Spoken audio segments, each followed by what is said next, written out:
بسم اللہ الرحمن الرحیم۔ السلام علیکم۔ کسی بادشاہ کے دل میں خیال آیا کہ اگر اسے 3 باتیں معلوم ہو جائیں تو اسے کبھی شکست اور ناکامی نہ ہو اور ہر کام حسب خواہش انجام پائے۔ اس کے ذہن میں آنے والے 3 سوال یہ تھے: کسی کام کو شروع کرنے کا کون سا وقت موزوں ہے، کن اشخاص سے صحبت رکھنی چاہیے اور کن سے پرہیز کرنا ضروری ہے، دنیا میں سب سے زیادہ اہم اور ضروری چیز کیا ہے۔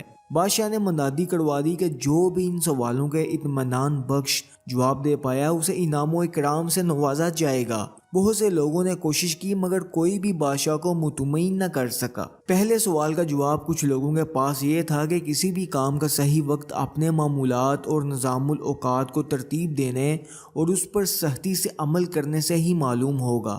بعض نے کہا کہ انسان کے لیے کسی بھی کام کی صحیح وقت کا تعین ناممکن امر ہے۔ بادشاہوں کو ایک مشورہ یہ بھی دیا گیا کہ وہ عالموں اور فاضل لوگوں کی ایک جماعت ترتیب دیں اور ان کے مشورے پر عمل پیرا ہوں۔ ایک گروہ کا موقف یہ بھی تھا کہ کچھ معاملات عجلت میں طے کرنے کے ہوتے ہیں اور ایسی صورت میں کسی سے مشورے کا وقت نہیں ہوتا، اس لیے بادشاہ کو فوری طور پر ایک نجومی کی خدمات حاصل کرنی چاہیے جو قبل از وقت پیشن گوئیاں کر سکے۔ اسی طرح دوسرے سوال کے بھی کئی جواب سامنے آئے۔ کچھ کا خیال تھا کہ انتظامیہ سب سے اہم ہے بادشاہ کے لیے، کچھ کے خیال میں مبلغ و معلم، جبکہ کچھ کا اندازہ یہ تھا کہ جنگ جو سپاہی سب سے زیادہ اہم ہے۔ بادشاہ کا آخری سوال کرنے کے لیے سب سے ضروری کیا چیز ہے؟ اس کا جواب تھا کہ سائنسی ترقی، جبکہ کچھ کی ترجیح عبادت تھی۔ بادشاہ نے کسی بھی جواب سے اتفاق نہیں کیا۔ بادشاہ نے فیصلہ کیا کہ وہ ان جوابات کی تلاش میں درویش کے پاس جائے گا جو اپنی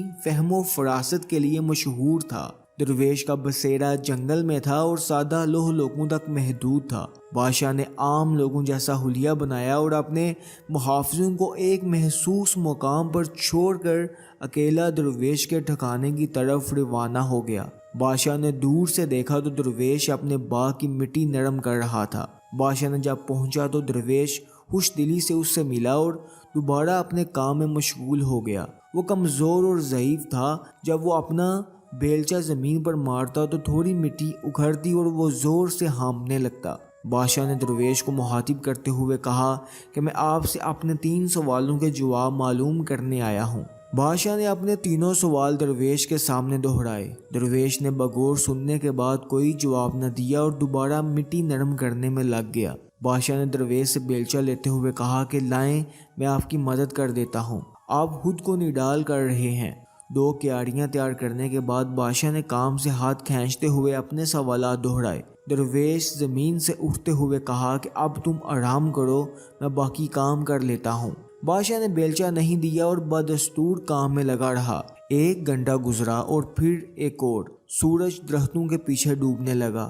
بادشاہ نے بیلچہ زمین پر رکھتے ہوئے کہا کہ اگر آپ کے پاس میرے سوالوں کے جوابات نہیں ہیں تو میں لوٹ جاتا ہوں۔ وہ دیکھو کوئی ہماری طرف بھاگتا ہوا آ رہا ہے، درویش نے کہا۔ آؤ دیکھتے ہیں کون ہے۔ بادشاہ نے مڑ کر دیکھا تو ایک باریش آدمی جنگل سے بھاگتا ہوا آ رہا تھا اور دونوں ہاتھوں سے پیٹ پکڑا ہوا تھا۔ اس کی انگلیاں خون سے لتھڑی ہوئی تھیں۔ قریب پہنچتے ہی وہ بے ہوش ہو کر گر گیا۔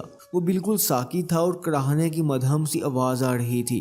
بادشاہ اور درویش نے آگے بڑھ کر دیکھا تو اس کے پیٹ پر ایک گہرا زخم تھا۔ بادشاہ نے اس زخم کو ممکنہ حد تک صاف کر کے مرہم پٹی کر دی۔ جب خون بہنا بند ہوا تو باریش آدمی نے ہوش میں آتے ہی پانی مانگا۔ بادشاہ اس کے پینے کے لیے تازہ پانی لے آیا۔ اس وقت تک سورج ڈوب گیا تھا اور فضا خوشگوار ہو گئی تھی۔ بادشاہ نے درویش کی مدد سے اس انجان شخص کو جھونپڑی میں بستر پر لٹا دیا اور اس نے اپنی آنکھیں مون لیں۔ بادشاہ کام سے اتنا تھکا ہوا تھا کہ لیٹتے ہی سو گیا۔ وہ گرمیوں کی مختصر رات میں پرسکون سو رہا تھا۔ جب وہ بیدار ہوا تو وہ زخمی آدمی اپنی روشن آنکھوں سے بادشاہ کو ٹکٹکی باندھے دیکھ رہا تھا اور بادشاہ کو بیدار دیکھ کر فوراً اپنی نحیف آواز سے میں معافی طلب کرنے لگا۔ بادشاہ نے کہا کہ میں تم کو جانتا نہیں اور کسی وجہ سے تم معافی مانگ رہے ہو۔ تم مجھے نہیں جانتے مگر میں تمہیں جانتا ہوں۔ میں تمہارا دشمن ہوں اور یہاں میں اپنے بھائی کے قتل کا بدلہ لینے آیا تھا۔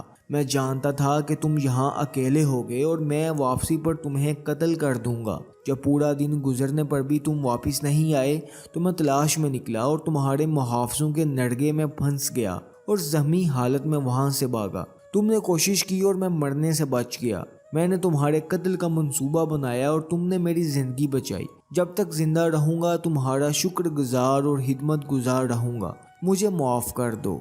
بادشاہ نے اسے معاف کر دیا اور درویش کو دیکھنے باہر نکلا تو وہ کیاریوں میں بیچ بو رہا تھا۔ بادشاہ نے آخری بار اپنے سوال دہرائے۔ درویش نے بیٹھے بیٹھے جواب دیا کہ تمہیں جوابات مل چکے ہیں۔ بادشاہ نے استفسار کیا، کیسے؟ درویش نے کہا کہ تم اگر مجھے کمزور جان کر میرے لیے کیاریاں نہیں کھوتے اور یہاں نہ رکتے تو واپسی پر اس شخص کے ہاتھوں قتل ہو جاتے۔ تمہارے لیے سب سے اہم وقت وہ تھا جب تم کیاریاں بنا رہے تھے، اور سب سے اہم کام اس وقت اس زخمی آدمی کی دیکھ بھال تھی، ورنہ وہ تم سے صلح کیے بغیر مر جاتا۔ اس لیے سب سے اہم آدمی وہی تھا تمہارے لیے، اور تم نے جو اس کے لیے کیا وہ سب سے اہم کام تھا۔ یاد رکھو، سب سے اہم وقت وہی لمحہ موجود ہے جس میں ہم کوئی کام انجام دیتے ہیں۔ سب سے اہم وہی ہے جو لمحے آپ کے ساتھ موجود ہوں، اور سب سے اہم کام کسی کے ساتھ بھلائی ہے، جو انسان کو دنیا میں بیچنے کا واحد مقصد ہے۔